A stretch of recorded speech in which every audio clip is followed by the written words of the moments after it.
식구님들끼리도 인사를 나눠주시기 바랍니다.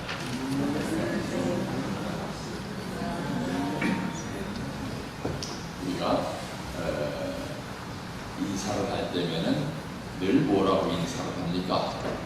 안녕하십니까? 그 얘기하죠, 그죠?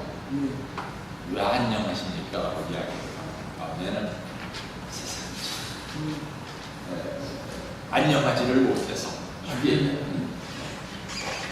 평화롭지를 못해서 평화롭기를 바라는 간절한 마음을 가지고 살고 있기 때문에 안녕하십니까?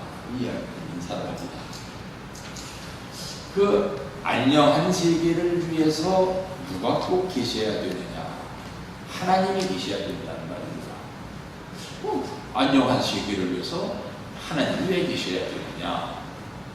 세상이 모순 가운데 빠져 있기 때문이에요. 모순이라는 건 뭐예요? 악기가 안 남는다, 이게 부딪힌다는 얘기입니다. 한자말로 모순이라고 하는 말은 어디서 처음 시작이 됐는가 하면 옛날 중국에 한비자라는 사람이 있었어요. 중국 한나라의 귀족이었었는데 이 한비자라는 사람이 법과 사상을 내놨습니다. 법. 우리가 이제 법을 지켜야 된다. 이렇게 해야지, 그죠?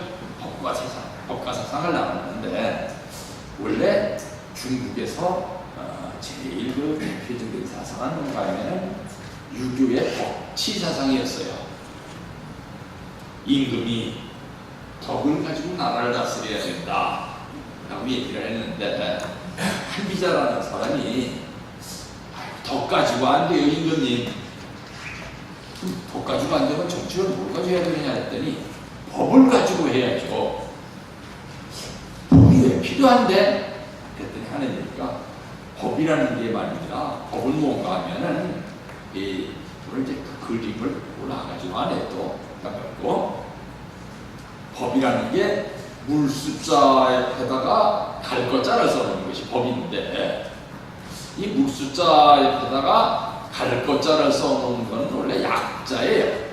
약자고 이게 본래자나 떠는 거 하면은 물숫자 옆에 사슴록자를 3개를 써놓고 그 사슴록자 밑에다가 갈 것자 3개를 써놓은 겁니다. 왜 그랬는가 하면은 옛날부터 사슴은 물을 떠나서 살 수 없는 동물이라고 이렇게 여겨졌거든요. 사슴이 이렇게 물을 좋아한대요. 그런데 이 사슴 3마리가 다 물에서 쫓겨나는 한이 있더라도 행해서야 되는 것, 그것이 법이다 이겁니다. 법이라는 건 뭐냐? 인정사정 봐서는 안 되는 것이 법이다, 이거 쉽게 얘기하면. 그래서 법이라는 걸 내놨는데 이 법이라는 것을 내놓으면서 한비자라는 사람이 뭐에 대해서 얘기를 했는가 하면은 옛날 초나라에서 어떤 장사꾼이 장사하는 얘기를 했어요. 무슨 얘기인가 하면은 이 장사꾼이 뭘 파는 장사꾼인가 하면은 무기를 팔아요, 무기. 그때 무기의 대표적인 것은 뭔가 하면은 방패하고 창이었습니다. 그래서 이 장사꾼이 시장 한바닥에서 방패를 갖다 놓고 창을 갖다 놓고 장사를 하면서 야, 지나가시는 여러분, 이 창 정말 세계에서 최고 창입니다. 이 창만 가지고 있으면요 어떤 방패든지 이 창에는 안 뚫리는 방패가 없습니다. 이제 창을 잘 팔아먹더니 이제 창살 사람 다 어디 갔는가 싶으니까 창을 내려놓고 저쪽에다 치워놓고서 이 방패를 사가십시오. 이 방패만 가지고 있으면 참아야 어떤 창이든지 이 방패가 다 막아냅니다. 그러니까 그 옆에서 있었던 우리가 물끄러미 쳐다보더니 저 아저씨, 그 창 가지고 그 방패를 한번 찔러보시오. 왜 그러시오? 지금 한 얘기를 들어보면은 그 창 가지고 그 방패를 찌르지 못해도 틀린 얘기고 그 방패 가지고 그 창을 못 막아내도 틀린 얘기고 당신 얘기가 거짓말이오. 그랬더니 여기서 그 무기를 팔던 장사가 지금까지 장사를 잘했는데 꿀먹은 덩어리가 돼서 아무 말 못했다 하는 게 이게 이제 처음 모순 얘기가 나온 겁니다. 근데 여기까지는 뭐 아마 여러분들도 아마 어디서 들은 얘기가 있을 거예요, 그죠? 근데 원래 한비자가 이야기를 할 적에는 찬과 방패를 가지고 얘기하는 게 아니었어요. 옛날에 중국에서 제일 먼저 임금이 됐었던 사람을 무슨 임금이라고 들으셨습니까? 우리 이병춘 장로님, 중국의 최초의 임금이 누구였다고 혹시 들은 적이 없어요? 요임금이라는 임금이 있었다 그죠? 요임금이 있었고 순임금이 있었고 우임금이 있었고 탕임금이 있었고 뭐 이렇게 쭉 이래 왔다 그래요. 근데 이 요임금이라고 하는 임금은 굉장히 머리가 좋았던 모양이에요. 그래서 누가 뭘 물어도 막 술술술술술 아는 게 많았었던 모양이에요. 똑똑한 임금이었었다 쉽게 얘기하면. 근데 순임금은 머리가 좋은 임금이 아니고 사람이 마음이 그렇게 좋았다고 그래요. 누가 무슨 얘기를 하든지 그렇지 하면서 그렇게 사랑으로 품어줬대요. 그래서 이 똑똑했었던 임금 요임금과 사랑이 많았었던 임금 순임금 중에서 어떤 사람이 더 훌륭한 왕입니까? 하고 한비자한테서 물었더니 한비자가 하는 얘기가 두 임금 중에 어떤 임금이 더 훌륭했다고 얘기를 할 수가 없다. 둘 다 똑똑한 임금이다. 둘 다 훌륭한 임금이다. 그랬더니 듣던 사람이 아니 둘이 시험을 보면 둘 중에 하나라도 더 공부 잘하는 사람이 있고 더 착한 사람이 있지 둘 다 그렇다는 게 세상에 말이 됩니까? 그랬더니 글쎄 내 말이 틀리더라도 내 말이 맞다. 그게 이제 모순의 시작입니다. 둘 다 훌륭한 것인데 둘이 서로 다른데 둘 중에 어느 것이 더 훌륭하냐고 물었을 때 둘 중에 어느 하나도 더 훌륭하다고 할 수 없는 것, 이것이 모순이다 이겁니다. 그러면서 이 한비자가 옛날 중국 한나라 때에 와가지고서 임금에게 법가사상이라는 책을 써가지고서 사실 중국이 유교하고 도교가 있었다고 하지만 정치는 전부 뭘 가지고 했냐? 법가사상을 가지고 정치를 했습니다. 그런데 이 법이라고 하는 것이 아까도 말씀을 드렸지만 모순이에요. 이게 왜 모순이냐? 예를 들어서 서양의 법사상을 가지고 말씀을 드리면 말입니다. 서양에서 어떤 일이 일어나는가 하면 사실상 정치는 누가 합니까? 정치가 하죠, 그죠? 대통령이 말입니다. 그리고 지금 경제가 엉망이에요. 그 소득 주도 성장이라는 거 좀 그만해 주세요. 우리나라 경제가 지금 외국 경제보다 자꾸 떨어지고 있어요. 그러는데도 두고 보시오. 나중에 내 말이 맞다는 걸 알게 될 거예요. 계속 고집을 부리고 있는 겁니다. 그러면 국민은 어떨 도리가 없어요. 모순이. 근데 이 모순이라고 하는 것을 그러면 어떻게 극복을 해야 되느냐? 우리나라 법 중에 최고의 법이 무슨 법입니까? 예? 헌법이죠, 그죠? 근데 헌법 1조라는 게 거짓말이에요, 사실은. 헌법 1조가 뭡니까? 대한민국은 민주공화국이다. 대한민국의 주권은 국민에게 있고 모든 권력은 국민으로부터 나온다 했는데 대통령이 지 맘대로 하지 국민 맘대로 합니까? 이런 게 옛날부터 내려온 전통이에요. 예를 들어서 영국에서부터 처음으로 민주정치가 시작됐다는데 현대 민주정치가 왜 영국에서 처음으로 민주정치가 시작됐는가 하면 영국의 황제가 자기 마음대로 해버립니다. 뭐를 마음대로 하느냐? 국민의 생명과 재산을 지 마음대로 해버린단 말입니다. 그러니까 이 영국의 황제가 자기 마음대로 해버리는 정치를 누가 제일 피해를 많이 보느냐? 돈 많이 가지고 있는 사람이 피해를 보는 겁니다. 요즘 정치하고 좀 비슷하다고 할 수 있나요? 막 그냥 뭐 삼성 저 회장도 잡아드리고 뭐 어디 회장도 잡아드리고 뭐 어디 사장도 잡아드리고 막 그냥 막 돈 있는 사람들 막 잡아드리는 겁니다. 왜 뭐 잘못했다고 뭐든지 권력이 있는 사람이든지 돈 있는 사람이든지 있는 사람한테 가서 털으면 먼지가 안 나는데 못 낸 거예요. 없는 사람은 털어봤자 먼지가 날 게 없죠, 그냥. 있는 사람은 털어서 먼지가 날 수가 없는 겁니다. 근데 왜 이런 일이 일어나는 건 옛날에 영국에서도 그랬어요. 영국에 뭐가 발전하게 됐는가 하면은 시장이 발전하게 됐어요. 시장이 발전하니까 경제가 발전하고 돈 있는 사람이 생겨났다는 말입니다. 그러다 보니까 이 돈 있는 사람들이 누구하고 부딪히게 됐는가 하면 권력 있는 사람하고 부딪히게 됐어요. 왜 돈 있는 사람이 권력 있는 사람하고 부딪히게 됐었는가 하면 옛날에 왕이 백성을 다스리는 그 권한을 어디다가 두고 왕이 백성을 다스렸는가 하면 토지에다가 근거를 두고, 토지. 왕이 누구 이쁜 사람이 있으면 너 이리 와. 저쪽에 있는 땅 전부 너 줄게. 거기 가서 농사 지어가지고 그 나오는 소득 중에서 예를 들어서 뭐 3,7째니 4,6째니 해가지고서 네가 갖다 먹어. 그래 너한테 권력을 줄 테니까 너 내가 시키는 대로 해야 돼. 이래가지고 정치를 했단 말입니다. 그래서 모든 권력의 근원이 옛날에는 왕이 주는 토지에서 나왔었는데 토지가 아닌 것이 왕이 줄 수 없는 것이 백성이 그걸 가지고 있어서 백성이 권력을 행사할 수 있는 새로운 실체가 생겨날 것이 바로 돈입니다. 돈이 시장에서 돈 가지고 있는 사람이 권력도 없고 아무것도 없는데 자기 마음대로 권력을 행사한다는 말입니다. 옛날에는 권력이라는 것을 왕이 줘야만 권력 행사가 됐었는데 그러다 보니까 이 돈 가진 사람들이 자꾸 왕의 권력으로부터 이탈하게 됐단 말이에요.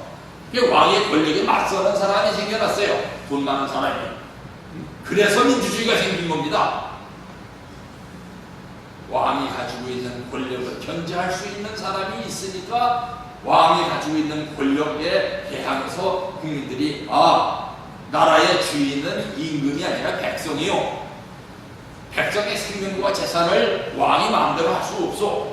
그럼 백성의 가지고 있는 생명과 재산을 뭐에 근거를 해서 마음대로 할 수 있습니까? 했더니 법을 중심으로 해서 하시오. 이랬단 말이에요. 그러다 보니까 법이라는 게 뭐가 되느냐? 왕이 가지고 있는 권력과 국민이 가지고 있는 권력이 부딪히는 곳에서 법이 생겨났단 말입니다. 그래서 법이라는 것은 무슨 일이에요, 사실? 그래서 장작 루소라고 하는 프랑스의 사상가는 뭐라고 얘기를 했는가 하면 백성이 주인이 되는 순간은 딱 한 번 있다. 그때가 언제예요? 예? 투표할 때야. 투표할 때만 되면은 권력 있는 사람이 길가에서 가지고 허리가 부러지도록 인사를 하죠, 길가에서. 그죠? 그런데 일단 국회의원이 됐다라면은 하면서 우리나라 그렇고 교회도 사실 그런 사람 하나 우리 행사에 모셔오려고 가가지고선 저 와주세요. 아이고 그런데 저쪽 사람들이 더 많으니까 저쪽에 가야지 이쪽에 못 가겠네요 하고 당선만 됐다라면은 지가 주인 노릇을 한단 말입니다.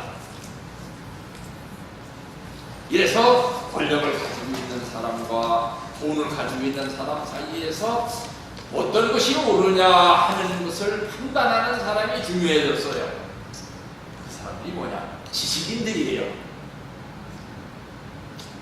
무식한 사람은 뭐가 옳은지 그른지를 판단하기 힘들죠, 그죠? 그러니까 돈 가진 사람 얘기가 옳으냐, 권력 가진 사람 얘기가 옳으냐 하는 중간에서 판단하는 사람이 생겨났는데 이 사람들을 뭐라 하면 시민이라고 얘기합니다. 시민. 진주 시민, 경남 모민한 시민. 이 국민 중에서도 시민은 어떤 사람들인가 하면은 지식을 많이 가지고 있어서 누구의 얘기가 옳은지를 판단해주는 사람들이에요. 그래서 민주정치가 성립되려면 반드시 세 가지 세력이 중심이 돼서 그 세 가지 세력이 지조를 지켜야 민주주의가 이루어진다고 합니다. 그게 누구냐? 권력을 키우고 가지고 있는 사람, 국가라니까 쉽게 말하고 대통령을 중심한 공무원들이죠. 그 공무원 중에는 선출직 공무원도 있습니다. 그 다음에 정치는 바뀔 수 있지만 바뀔 수 없다는 큰 소리를 치고 있는 사람들, 그 사람들이 돈 많은 사람들입니다. 돈 많은 사람도 힘을 가지고 있지만 또 세상에는 명예라는 것이 있어요. 명예는 뭐냐? 지식을 많이 가지고 있어가지고 누구 얘기가 옳은가를 판단해주는 사람, 그 사람들은 국민들이 많이 존경하거든요. 그래서 시민이 있고 또 경제가 있고 또 정치가 있을 때에 민주주의가 이루어진다, 이렇게 얘기를 하는데, 그러면 시민과 국가와 경제만 있으면 정치가 다 올바로 이루어지느냐 생각을 해보니까 누군가가 이 막 그냥 모순으로다 계속 충돌을 하고 있는데, 돈 가지고 있는 사람, 권력 가지고 있는 사람, 지식 가지고 있는 사람들이 서로 잘났다고 다툼을 하고 있는데, 이 셋 중에서 셋 어디에도 속하지를 않으면서 더 큰 권력을 가지고 있는 존재를 하나 상정을 해놔야만 그 존재가 뭐라고 얘기를 했다 해가지고 평화가 올 수 있게 돼 있다는 겁니다. 그 존재를 어디다가 사람들이 근거를 뒀을까요? 종교. 하나님께서 이렇게 가르치셨으니까, 하나님께서 원래 이렇게 만드셨으니까 사람들은 이 법에 따라야 된다고 하는 데서 평화가 오게 되어 있습니다. 제가 목회를 시작하면서 가는 데마다 가서 이 교회를 어떻게 운영할 것인가 하는 데 대해서 식구들에게 밝히고 출발을 하는데, 여러분들이 가지고 있는 주보를 한번 봐보세요. 주보를 이제 제일 앞에 보면은 이 주보의 제1페이지에 보면 그 신통일 한국 시대 개문 안착하고 참고님의 휴호가 있는 밑에 비전 그려놨죠, 그죠? 비전. 천일국 창건에 깨어있는 평화의 교회. 교회를 운영하는 그 근본은 어디에 있는가? 평화의 교회에 있습니다. 어떻게 해서 교회를, 평화의 교회를 만들 것이냐? 두 번째, 진주권 읍면동의 하나님의 평화구현. 세 번째, 표어의 정의사회 구현에 기여하는 교회. 어떤 사람이 말입니다. 계속 고집을 부리면서 옳지 않은 것을 옳다고 고집을 부리면 그 사람에게 가서 이야기해 줄 수밖에 없죠. 옳지 않은 겁니다. 이렇게 해야지 평화가 옵니다. 하고 이야기해 줄 수밖에 없는 것이 목표를 하는 사람들의 입장입니다. 그래서 오늘 설교의 제목은 뭔가 하면 우리의 모양대로 사람을 만들고, 누구의 모양대로? 하나님의 모양대로 사람을 만들었는데, 왜 인간 사회에 하나님에게는 모순이 없는데 인간 사회에 계속 모순이 생겨나고 있느냐 하는 것을 가르쳐주는 것이 바로 뭐냐? 그것이 종교다 이 말입니다. 그래서 교회에 왜 오느냐 그러면은, 우리 교회는 좀 시작할 때에 목회자들에 의해서 조금 이상하게 시작한 것 같아요. 제가 보기에는 교회 왜 왔느냐 그거 물었더니 교회 재밌어서 왔다 하더니, 사람들이 뭐 재밌게 해줘서 왔다. 사실 교회는 재밌는 데가 아닙니다. 재밌는 데는 바깥에 나가면 훨씬 더 많죠. 이 일요일날 일주일 내내 노동을 하고 피곤한 몸을 가지고 바깥에 나가면 놀러 갈 데가 얼마나 많습니까? 요즘에 맛있는 건 얼마나 많아요. 돈만 있으면 참 좋은 세상입니다. 그런데 왜 교회에 오느냐? 교회에 오는 이유는 옳은 것이 무엇인가 하는 것을 배워서 마음의 평안을 얻기 위해서 오시는 것입니다. 그래서 교회가 제일 부흥할 때는 언제였었느냐? 우리 교회가, 기독교가 이렇게 세상 한국에 들어왔을 때에 뭘 했을 때에 교회가 제일 부흥했는가 하면, 사경회라는 것을 했을 때에 제일 부흥을 많이 했어요. 사경회라는 게 뭐냐면, 사경이라고 써있죠, 그죠? 이 사자는 뭐 할 때 쓰는 사자입니까? 주사한다 이거예요. 주사한다. 경은 뭐예요? 성경이라고 할 때 경자예요. 그러니까 성경의 내용이 어떻게 나와 있는가를 공부를 했을 때에 우리 교회가 제일 부흥했다 이 말이에요. 어느 정도로 사람들이 많이 모여들었느냐. 특히 우리나라는 문치를 중요하다는 나라예요. 그죠? 문치. 옛날부터 이 옆에 있는 일본은 무치를 중요시했습니다. 사무라이가 나라를 다스렸단 말입니다. 근데 우리나라는 옛날부터 누가 다스리던 나라가 하면 선비들이 다스리던 나라예요. 그러다 보니까 선비들이 다스리는 이 나라에서 뭐를 해야만 사람들이 안심이 되는가 하면은 옳고 그르는 것에 대해서 공부를 할 때 평화를 느끼더라 이 말이에요. 그래서 사경반이라는 것을 만들어가지고 누가 우리나라에 처음 기독교를 가지고 온 선교사인 언더우드라고 하는 분이, 이 언더우드 선교사는 지금으로 말하면 연세대학교 설립자입니다. 이 사람이 와가지고서 사랑방에다가 7명의 교인을 모아놓고 최초의 기독교인들이, 이 사람들이 이 7명의 교인들을 모아놓고선 뭘 했느냐, 성경 공부를 시작한 것이 교회의 최초였다 이 말이에요. 성경 공부를 시작했더니 나중에 이것이 1910년에서 1920년까지 약 20년 동안 연 129만 2천 명이 이 사경에 참석했다. 그래서 이 연 129만 2천 명을 갖다가 연수로 다 나눠봤더니 연 평균 몇 명이 이 사경회에 참석을 했느냐? 6만 4천 명이 참석을 했다. 이것이 우리 교회 말하면 이 사경회라는 것이 우리 교회로 말하면 뭐예요? 수련회입니다. 원래 수련회. 뭐니 해도 우리 교회는 언제 제일 부흥을 했느냐? 원리 공부를 식구들이 열심히 할 때 부흥했다는 겁니다. 뭘 하면 해도 우리 교회는 원리를 빼놓으면 있을 수가 없는 교회예요. 그 원리 빼놓고선 다른 교회 가려면 세상에 교회가 하나 두 개예요. 재미있는 교회도 많고, 놀러갈 장소도 많고, 가면 밥 주는 데도 많고, 떡 주는 데도 많고. 이 세상에 여기밖에 교회가 없어요? 왜 통일교회가 중요하냐? 왜 통일교회가 미신이 아니냐? 원리가 있기 때문에 미신이 아닌 거예요. 원리만 없다면 통일교회 미신이에요.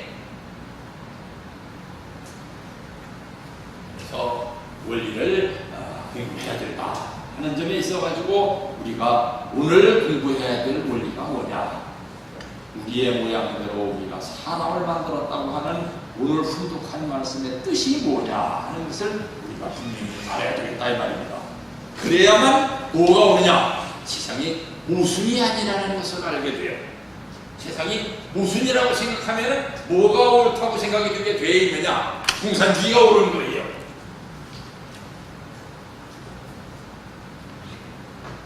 공산주의 옳다를 같으면은 이제는 무슨 예배를 듣는 것이 아니라 여기서 공산주의 이론을 배우고 바깥에 나가서 데모를 해야 돼요. 그래서 세상을 공산주의 세상으로 만들어야지. 이거 옳은 거예요. 근데 모순이 없다. 왜? 본래 하나님에게 모순이 없었기 때문에 하나님이 만드신 그 모양대로의 세계가 될 것 같으면 모순이 없었는데 인간이 타락했기 때문에 모순이 있다. 이겁니다. 그래서 기독교는 어디에서부터 출발하는 종교냐? 모순에서부터 출발하는 종교입니다. 어떤 모순? 로마서 7장 22절이라는 성경에 볼 것 같으면 사도 바울이라는 분이 뭐라 합니다. 내 마음 가운데 하나님의 법이 있어가지고 하나님의 뜻을 따라가는 것을 참 즐거워하는데 내 마음에 또 하나의 법이 있어가지고 나를 자꾸 악한 데로 끌어가려고 한다 이거예요. 오늘 일요일 날이니까 그래도 교회에 가야지 생각하고 교회보다 발걸음으로 옮기는 중인데 뜨르르 하고 전화가 왔어요. 전화가 와가지고 아이 모시야 우리 오늘 동창회 하는 날인데 너 여태까지 동창회 한 번도 참석 안 했잖니? 동창회 한번 오너라. 글쎄 교회로 갈까? 동창회로 갈까? 그래도 교회로 가야지 하고 오는 중인데 또 뜨르르 하고 전화가 왔어요. 누구 전화가 왔더니 사촌이야. 사촌이 하는 얘기야. 야, 너 오늘 사촌들끼리 다 모여가지고 저 예, 맛있는 거 먹기로 했는데 거기 안 나갈래? 너 일요일날 교회 나간다라고 한 번도 모임에 안 나갔잖아. 글쎄 사촌하고 만나서 점심을 먹을까 교회를 갈까 계속 모순이 신앙을 하려야 되는 이 모순하고 부딪히지 않을 수가 없습니다. 이 모순을 이기고 넘어가야 돼. 특히 사도 바울이라고 하는 사람은 그 모순을 많이 이기고 넘어와야 됐었던 사람이에요. 왜? 당시에 유대 나라에서 최고의 귀족 가문에서 태어나서 돈도 많았거든요. 그래서 요즘으로 말하면 미국 유학 갔다 온 박사예요. 이 사람이 이 명예와 이 권세, 모든 그 부귀 영화를 다 버리고 세상에서 비웃고 세상에서 몰림받고 세상에서 비난을 받는 예수를 따라가야 되는데, 예수를 따라가야 되는 그냥 따라가야 되는 것이 아니라 생명과 재산을 내놓고 따라가야 된다는 겁니다. 그러니까 내가 이 길을 가야 되나? 내가 이 길만 안 가면 그냥 차라리 명예도 누리고 부도 누리고 권세도 누리고 살 수 있는데 내가 꼭 이 길을 가야 되나? 수많은 망설임과 번리 속에서 충돌 속에서 따라가는 것이 뭐냐? 바울의 신앙길이었었다는 겁니다. 그러면 이 바울이 무엇을 생각했느냐? 하나님에게도 이런 모순이 있었을까? 여러분, 예수님에게는 모순이 없었을까요? 모순 속에서 살았어요. 제자들이 예수님한테 물었습니다. 선생님, 이럴 때는 하나님은 뭐라고 하실까요? 뭐 말이야? 글쎄, 스테반이라고 하는 집사가 똑똑하기도 참 똑똑했고 잘생기기도 얼마나 잘생겼는데 거리에 나가서 전도를 하다가 돌에 맞아서 죽었어요. 하나님이 계시다고 그렇다면 이런 사람이 왜 돌에 맞아 죽어야 할까요? 예수님이 그래, 내가 한번 하나님한테 물어보고, 자, 저녁들 다 먹었지? 잠자거라. 예수님이 바깥에 나가더니 밤이 이슥했는데도 안 들어오셔요. 새벽녘이나 내가 들어오셨는데 보니까 옷이 축축하게 젖었어요. 밤새도록 이슬을 맞으면서 하나님에게 엎드려서 기도하신 거예요. 어디 바깥에서. 이런 때는 하나님 뭐라고 대답해야 됩니까? 기도하던 중에 조그마한 응답이 오면은 와서 어제 하나님한테 물어봤더니 이렇게 대답하시더라. 그러면은 제자들이 예 그렇구먼 하고 따라갔는데, 그 대답하시는 내용 중에 봐보니까 어떤 내용은 귀에 들으면 참 알아듣는 말씀이 있는데, 글쎄 저 말씀은 들어도 옳은 말씀인지 그런 말씀인지 잘 이해가 안 가는 말씀이 대부분이에요. 어떤 경우입니까? 아니, 예수님이 말입니다. 길가에서 사람들을 가르치고 있는데 어떤 사람들이 여자를 하나 머리채를 잡고 질질 끌고 왔어요. 와가지고 선생님, 이 여자가 간음을 했거든요. 옛날에 우리 지도자였던 모세는 이런 사람 있으면 돌로 쳐 죽이라고 했는데, 선생님 이런 사람은 어떻게 해야 됩니까? 그랬더니 예수님이 대답을 안 하시고 땅바닥에다 글씨를 썼어요. 뭐라냐? 누구든지 죄 없는 자는 이 여자한테 돌 던져봐. 그랬더니 이 사람들이 가만히 생각해보니까 자기 마음에 죄가 있단 말입니다. 그래서 돌 내던지고 슬금슬금 사라졌다 그랬어요. 여기에서 우리는 두 사람의 죄 있는 사람을 발견할 수 있습니다. 어떤 사람이 죄가 없는데 죄가 있다고 생각하는 사람과 죄가 있는데 죄가 없다고 생각하는 사람이 다 모순이죠, 그죠? 그래서 슬금슬금 몰려가는 사람들을 보고 제자들이 뭐라 했을까요? 선생님, 이거는 이렇다 저거는 저렇다 대답을 하셔야지, 이게 죄 없는 자는 돌로 치라는 얘기가 뭡니까? 그러면은 이 가늠한 여자를 내버려 둬야 된다는 얘기입니까? 뭡니까? 글쎄, 이 말도 옳다. 우리나라에서 그런 일이 있었죠, 그죠? 옛날에 우리나라 총리승 중에 황희라고 하는 분이 있었는데, 이 황희가 복이 얼마나 많은 사람이었었는가 하면 그때 90까지 살았어요. 세상에. 그러다 보니까 고려가 망하고 이조가 건국된 지 처음 정권 때부터 왕은 벼슬에 들어와 벼슬을 하기 시작하면서 나라의 총리만 19년을 했습니다. 국무총리만 19년을 했어요. 특히 누구 때 그렇게 오래 했느냐? 세종대왕 때 우리나라에서 제일 똑똑한 임금이라고 했던 세종대왕이 있을 때 이 90노인이 가가지고서 저 황제 폐하 저 말입니다. 이제 나이가 90입니다. 이제 좀 총리 좀 면하게 해주세요. 그랬더니 그만두라는 얘기를 하는 대신에 세종대왕이 뭘 줬습니까? 지팡이를 하사를 했어요. 이거 짚고 돌아다니면서 아직도 근력 좋으니까 계속 국무총리 하시오. 그래가지고 90살까지 국무총리를 했었던 분인데 이 90살까지 국무총리를 한 사람이 했었던 유명한 재판의 일화가 있죠. 압니까? 뭐라 그랬습니까? 예? 황희정 선생님 뭐라 그랬어요?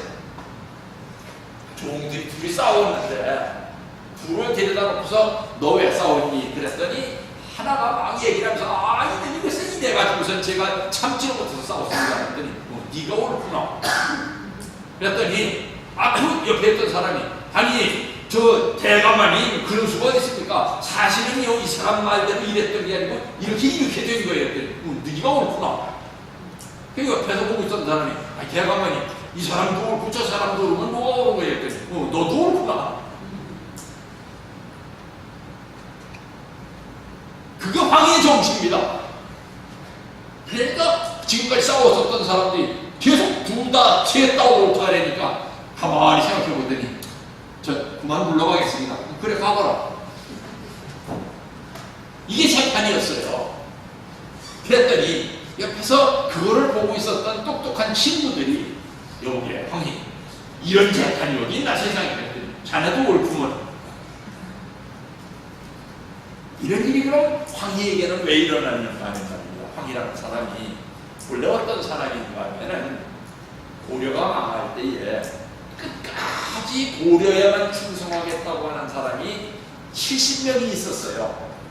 이 70명이 어디로 가는가 하면 두문동이라고 하는 골짜기로 들어가가지고선 죽기를 각오하고 안 나오는 겁니다. 근데 나라의 입장에서 보면은 그 사람들이 아주 똑똑하고 훌륭한 사람들이기 때문에 정부에 반드시 필요해요. 그래서 사람들이 얘기했습니다. 불을 지르세요. 골짜기에다가. 그러면 타죽기 싫으면 나오겠죠. 그랬더니 불을 지르려고 하는 걸 보더니 그 70명 모였었던 사람 중에서 69명이 뭐를 보내왔어요. 글을 하나 써가지고 70명 중에서 요 사람 하나는 정말 아까운 사람이니까 요 사람은 좀 살려주시오. 그래서 그럼 그 사람만 나오너라. 그랬더니 그때 나왔었던 사람이 황희입니다. 그렇기 때문에 황희가 보기에는 고려도 옳고 이조도 옳은 거예요. 뭐 누가 옳다고 할 수가 없어요. 그러니까 누가 와가지고선 내가 옳다고 떠들면 네가 옳구나. 아닙니다. 내가 옳습니다. 너도 옳구나. 아니 이것도 옳고 저것도 옳으면 뭐가 옳습니까? 그랬더니 너도 옳구나. 이러면서 살았는데 이런 사상을 가지고 있는 사람이 국무총리를 했기 때문에 나라가 평안했다 이거예요.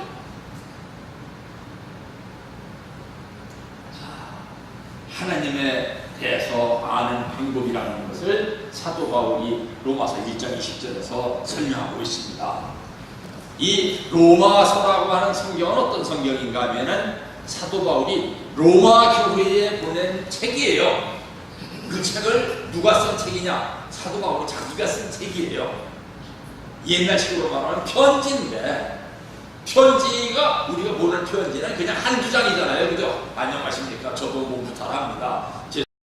계속 내내 참 평안하시기 바랍니다. 이게 이제 편지인데, 사도 바울이 보내는 편지는 그런 것이 아니라 우리로 말하면 요즘으로 말하면 훈독회 자료예요. 예배 올 적에 이거를 훈독해라 하고 보내는 책입니다. 그런데 로마라는 나라는 어떤 나라인가 하면 법치국가예요. 로마라는 나라가 계속 어느 나라하고 싸우고 있었을 것 같아요. 그때에 로마가 있었기 전에 세계의 중심이었었던 문명 국가가 있었습니다. 그리스라고 하는 나라예요. 그리스라는 나라는 법에 의해서 다스려지는 나라가 아니라 철학에 의해서 다스려지는 나라였어요. 왜? 플라톤의 철학을 중시했거든요. 플라톤은 철학 중에서도 형이상학이라는 것을 중시했는데 플라톤의 철학에 비해서 플라톤의 제자인 아리스토텔레스라고 하는 사람은 철학보다는 정치학과 법학을 중시했었던 사람입니다. 이 정치학과 법학을 중시하는 문화가 어디로 흘러들어갔냐면 로마로 흘러들어간 거예요. 그래서 그리스와 로마의 문화를 합쳐가지고 우리가 요즘에 소위 말하는 문화를 헬레니즘이라고 하는데, 이 헬레니즘에 속해 있는 그리스와 로마 문화는 서로 달라요. 하나는 플라톤 철학을 중요시하고 하나는 아리스토텔레스의 철학을 중요시합니다. 아리스토텔레스의 철학은 법학과 정치학이에요. 그렇기 때문에 로마는 뭐의 나라라고 할 수 있다고요, 이문성 목사님? 법학의 나라예요. 그 법학의 나라에 법이 서로 막 충돌을 하고 있는데 왜 충돌을 하고 있느냐? 그때도 이미 뭐가 생겨나냐면 황제의 권력과 로마 시민의 권력이 로마에서 부딪히고 있었다는 말입니다. 그래서 황제의 권력과 시민의 권력이 부딪히는 데서 생겨나는 이 모순 가운데서 뭐가 옳다고 하는 비전을 제시해 줘야 되느냐. 예수의 사상이 로마에서 왜 평화를 가져올 수 있는 사상인가를 설명해 줘야 되는 것이 바울의 임무인데, 그것을 설명해 주려니까 뭐가 필요했느냐. 너희들이 철학이 옳으냐 정치학이 옳으냐 하고 부딪히고 있는데, 철학도 정치학도 아닌 신학이라는 것이 그 위에 있느니라. 그래서 하나님을 섬기게 되면 로마의 평화가 올 수 있다 하고 비전을 제시해 줘야 되는데, 그 얘기를 하려니까 이 로마의 시민들이 뭘 요구했느냐. 로마의 시민들은 지식인들이라는 말입니다. 돈도 많고 권력도 많다 보니까 공부들을 많이 했어요. 그래서 그 사람들한테 설명을 하려면 이론이 필요했다 이거예요. 이론을 설명하는 가운데서 뭐가 제일 중요했느냐. 하나님이 계신다는 것을 알아라. 하나님이 계시다는 것을 알고 하나님이 어떤 분인가를 알게 되면 로마의 평화가 오느니라. 로마의 평화라는 것은 왜 중요합니까? 로마라고 하는 나라는 그때 지상 최대의 제국이에요. 로마에서 법이 생겨나면 그 법은 유대의 법도 돼야 되고 이집트의 법도 되고 스페인의 법도 돼야 되고 터키의 법도 돼야 되고 영국의 법도 돼야 되고 프랑스의 법도 돼야 되고 독일의 법도 돼야 되는 거예요. 그 법을 제시해야 되는데 뭐가 근본이냐. 우리가 원리를 배울 때 로마서 1장 20절에서 배우죠, 그죠? 창세기에서 창세로부터 그의 보이지 아니하는 것들 곧 그의 영원하신 능력과 신성이 그 만드신 만물에 분명히 보여서 알게 되나니 그런 거 저희가 핑계치지 못할지니라.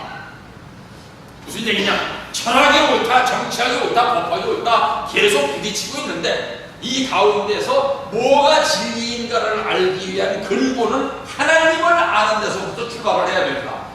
그랬더니 그리스와 로마의 지식인들이 하나님이 계시다는 증거를 내보세요 하고 요구를 했단 말입니다. 그랬더니 바울이 뭐라고 얘기했느냐. 만물이 있는 것을 보면서 하나님이 계시지 않는다고 하는 것은 핑계거리가 되지를 않는다. 우리 오늘 제일하나님께서 나오셔가지고서 기도를 하시는 가운데서도 그런 기도를 했죠, 그죠? 세상 만물이 이렇게 평화롭게 살고 있는데 그 가운데서 평화롭게 살고 있는 모습을 보면서도 하나님이 계시다는 것을 깨닫지 못한다는 것은 말이 되지를 않는다. 나도 지식인이다. 나도 박사다. 이게 바울이 하는 얘기가 나도 박사인데 너만치 철학도 알고 너만치 정치학도 알고 너만치 법학도 아는데 내가 왜 신학을 택했는지 아느냐. 하나님을 아는 데서부터 모든 것이 출발해야 되기 때문에 그래서 나는 신학을 택했다.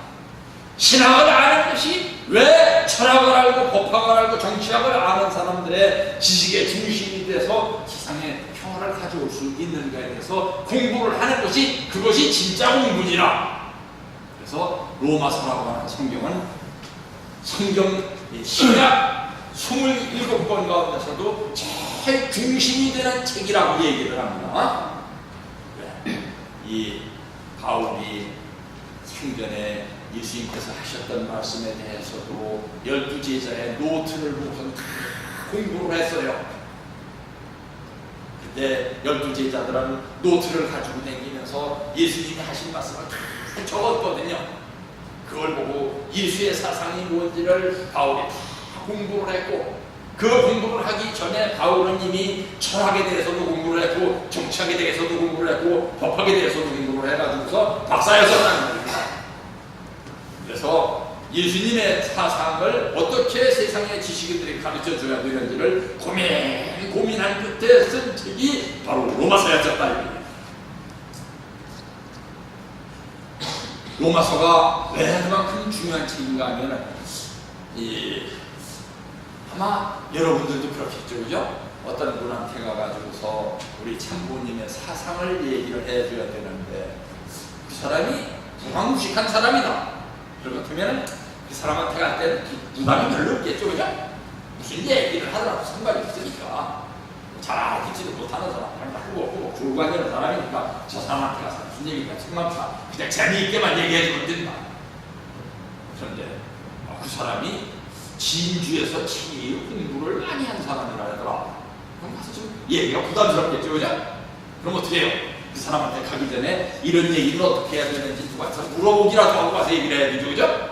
책이나 방금 보고 가서 얘기를 해야 되죠, 그죠? 로마는 이때에 세계 최고의 문명국가였단 말입니다. 세계에서 제일 지식인이 많은 나라예요.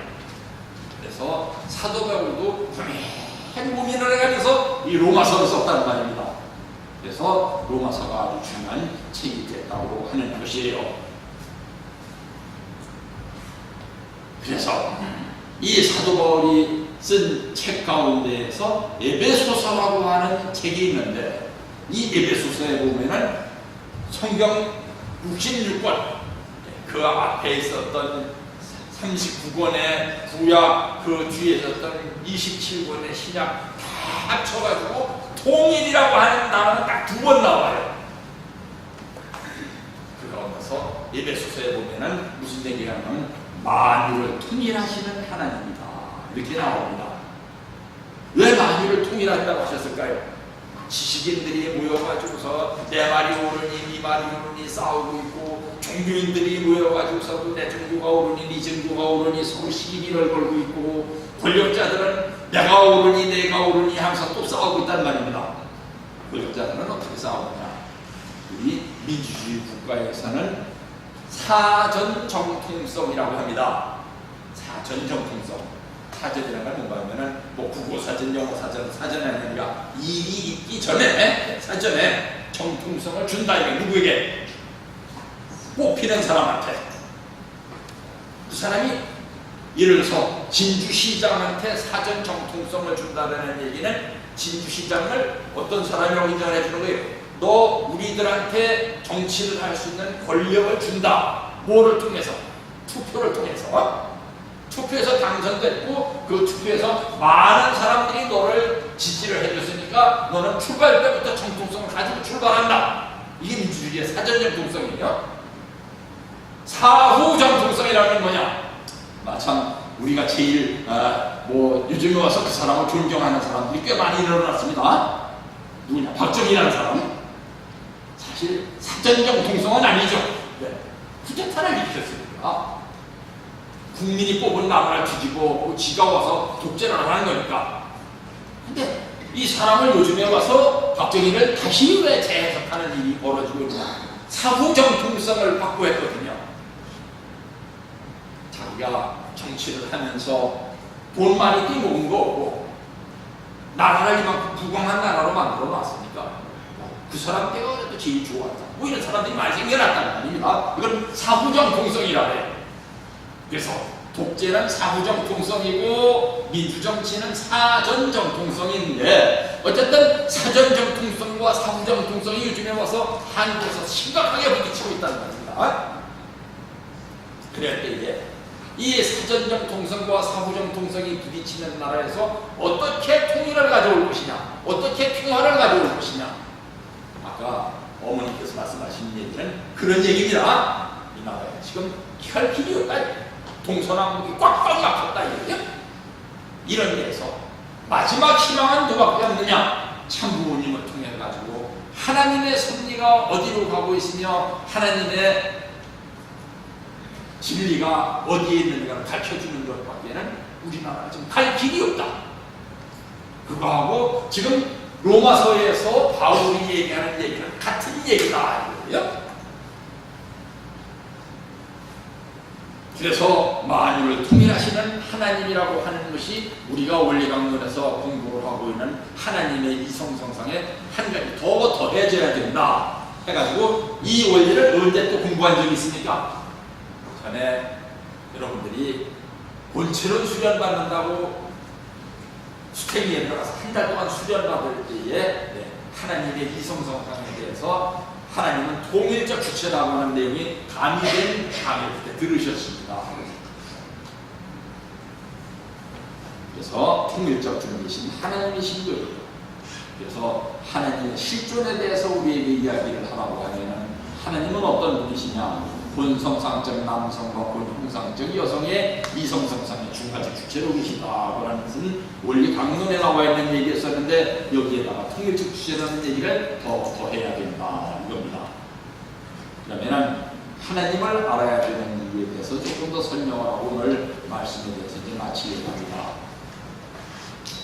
미국에 가면은 미국 단기 선교 훈련 학교라고 하는 학교가 있는데 기성교회에서 운영하는 학교입니다.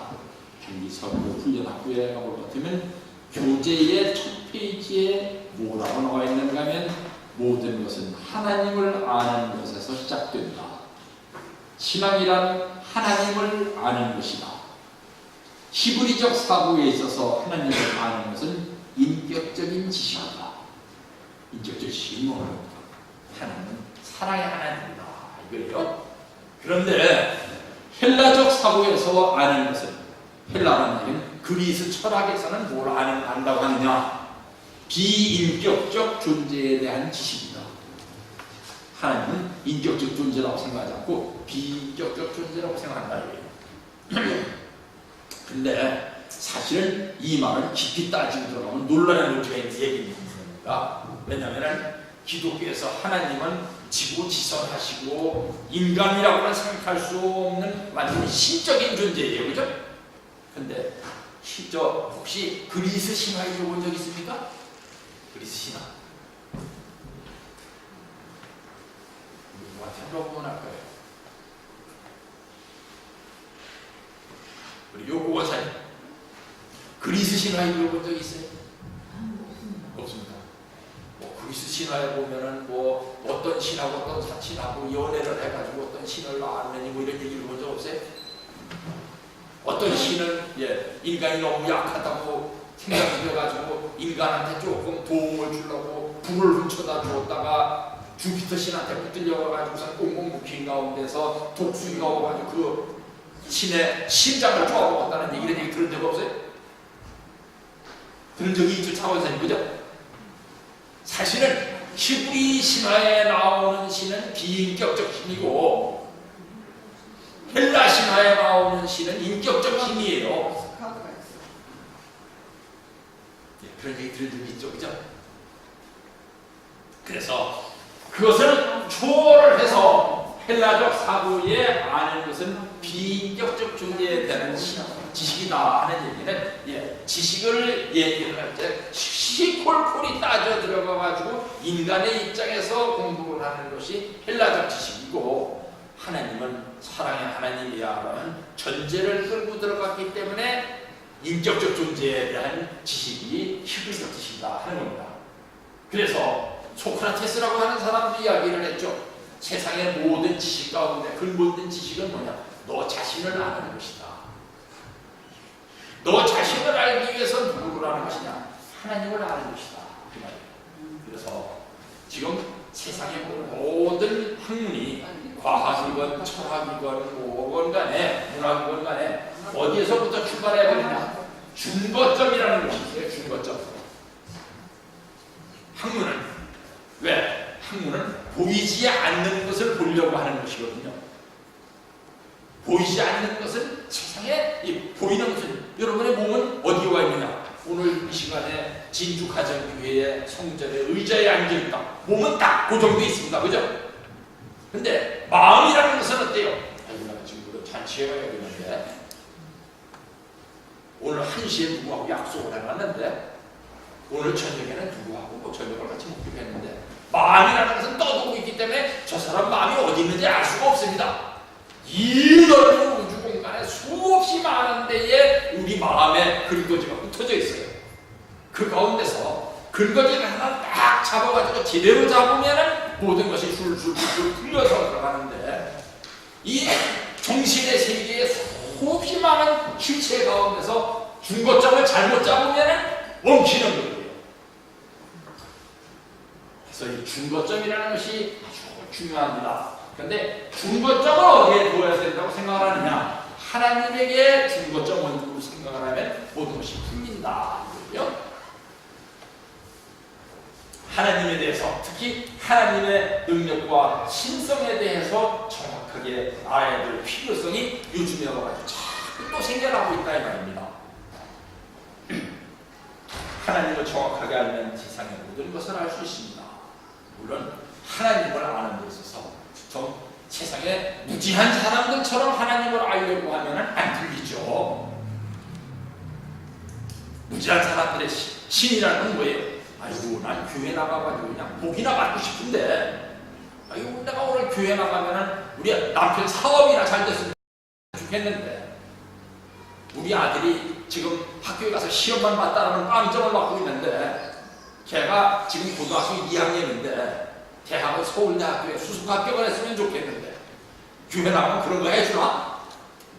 이런 생각을 하는 것은 비인격적 신일 뿐만 아니라 비진리적 신이라는 말입니다. 그런 일이 어떻게 일어나겠어요? 빵점 받는 애가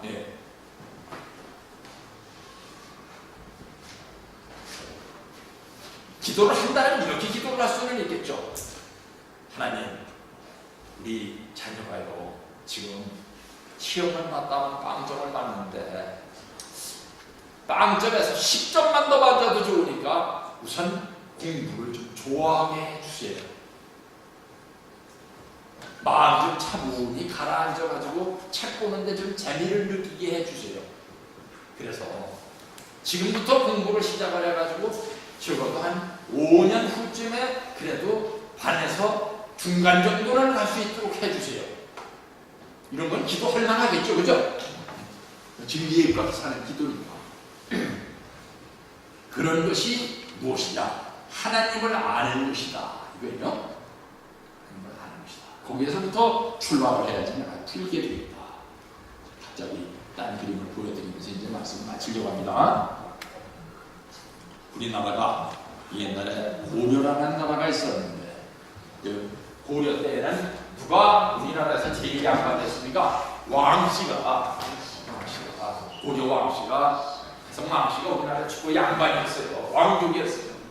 그런데 이 사람들이 말입니다. 나중에 조선으로 바뀌면서 나라가 조선에서 이제 이씨가 최고의 귀족이 돼야 되는데 왕씨가 아직도 최고의 귀족이라는 자존심을 안 버리고 있으니까 이 사람들을 다 뭘 했느냐? 죽였어요.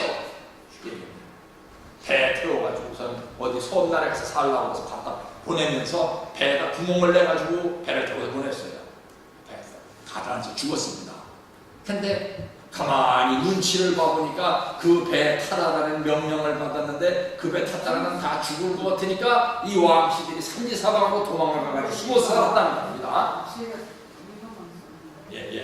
그래서 이 왕씨네가 왕씨라 했다가는 다 죽으니까 다른 성씨를 살금살금 바꿨어요. 뭐라느냐? 왕자 옆에다가 점을 하나 찍어가지고 붓으로 옥자로 붙여가지고 나는 옥시오 그랬습니다. 이쪽에는 또 왕자 두 개 밑에다가 금자를 붙여가지고 나는 금시오 그랬습니다. 여기 또 뭐예요? 왕이 지금 왕자가 자꾸 사방에서 왕자를 죽이려는 사람들이 많으니까 보호하는 울타리를 쳐야겠구나. 그래가지고 왕자 옆에다가 울타리를 쳐가지고서 나는 발전자 전시오 그랬습니다. 이건 또 뭐냐? 나는 왕씨는 왕씨인데 살고살고 숨어서 살아야 된다. 삿갓을 쓰고 살아야 된다. 그래서 나는 온전전자 전시오. 또 여기는 이 왕자 밑에다가 이상한 거를 다 붙여가지고선 내가 왕씨가 아니라는 걸 숨고 살아야 되니까 나는 말 맞자 말시오. 숨어서 나는 마시다 왕시다 금시다 해가면서 옥시라도 살다 보니까 그 밑에 후손들은 몇십 년을 내려오다 보니까 자기가 왕신지 금신지 마신지 존신지 옥신지 알 수가 없게 되어버렸습니다. 왜 이런 얘기를 하는가 하면 사람이 하나님을 잊은 지 너무 오랜 역사를 막 살다 보니까 하나님을 왜 믿고 살아야 되는지 왜 진리를 찾고 살아야 되는지에 대해서 아무 의식이 없는 사람이 되어버렸다는 겁니다.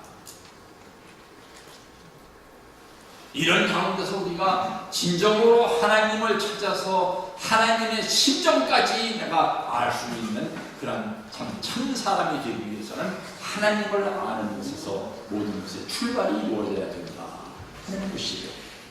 그래서 오늘은 하나님이 하나님의 형상대로 인간을 만들었는데 왜 하나님이 만드신 세상에 이렇게 질서가 없고 무질서가 판치게 됐고 평화가 없고 전쟁과 갈등과 기근과 가난이 판치게 됐는지를 이제부터 내가 천국에 들어가기 위해서는 교회에 지금 마음 편하게 살려고 왔는데 마음 편하게 살고자 온 교인들한테 뭐부터 교회에서 가르쳐주느냐 무슨부터 가르쳐주는 거예요. 마음 편하게 살기 위해서는 고민을 많이 해야 된다는 얘기를 하는 거예요. 왜 그래야 되느냐? 내가 근본을 찾아 올라가야 되기 때문에 그렇다는 얘기를 하는 것입니다. 그래서 오늘은 하나님에 대해서 우리가 왜 알아야 되는가 하는 내용을 가지고 여러분과 함께 고민하는 시간이 되겠습니다. 왜? 5월은 무슨 달입니까? 가정의 달입니다. 가정에서는 제일 필요한 게 뭔가 가정의 평화예요. 그죠? 제가 대학을 다니고 있었을 때는 1970년인데 그때 신동아라고 하는 잡지에 누가 글을 썼는데 글의 제목이 항공모함이었어요. 항공모함이라는 게 무슨 전쟁 얘기를 쓰는 거 했더니 가정 얘기를 쓰는 거예요. 우리나라에 유명 화백에 있었던 신동 화백이라는 사람이 거기다 글을 쓰면서 뭐라 그랬느냐, 남자는 비행기고 여자는 항공모함이래요. 왜 남자는 배고 여자는 항공모함일까요? 망망대해와 같은 떠도는 세상에서 비행기는 뭐가 없으면 못 떠요. 기름 없으면 내려앉아야죠. 그죠? 근데 이 바다 위에 비행기가 내리려면 배가 한 척이 있어야지 거기에 내릴 수 있는데 그게 항공모함이라는 거예요. 당신은 나의 항공모함입니다. 나는 세상을 이래 떠돌다가 오직 당신밖에 의지할 곳이 없습니다. 그러므로 나는 굉장히 강한 사람인 것 같고 누가 보면 높이 떠 있으니까 무슨 권력자 같지만 사실은 당신 없으면 존재할 수 없는 존재가 아니다 해가지고선 그 여자를 항공모함에 비유를 했고 남편은 비행기에다 비유를 했는데 제가 신동아를 보다가 이렇게 봐보니까 누가 거기다가 골짝이라고 써놨어요. 그래가지고서 보니까 그 항공모함이라는 글을 써놨더라고요. 남자와 여자도 비행기와 항공모함 같이 서로가 의지하면서 살아야 되는 그런 존재인데 요즘에 와가지고 잘못된 것을 가르치는 사람들은 여자와 남자가 자꾸 싸워야 된다고 합니다. 이 평화가 어디서 시작되는 것이냐? 서로가 서로를 위하는 데서부터 출발해야 되는 평화다 하는 말씀드리면서 오늘 말씀을 탐하겠습니다. 같이 기도하겠습니다. 하늘 보는 천진 참부모님, 가정의 달을 맞이해서 참된 평화가 어디에 있는지, 왜 우리가 하늘 부모님과 천진 참부모님을 알고 진리를 알아야 평화를 찾을 수 있는 데에 대해서 고민하는 시간을 잠시 가졌습니다. 이 고민을 하면서 평화에 도달할 수 있도록 인도하여 주시고 이 불안을 통해서 진리를 깨달을 수 있도록 인도하여 주옵소서. 이 평화를 세상에 전파할 수 있는 당신의 축복 중심 가정들이 모두 되어질 수 있도록 인도하여 주옵시기를 간절히 빌원하면서 이 모든 말씀을 축복 중심 가정의 예수님의 이름으로 보고 드려 싸움나이다.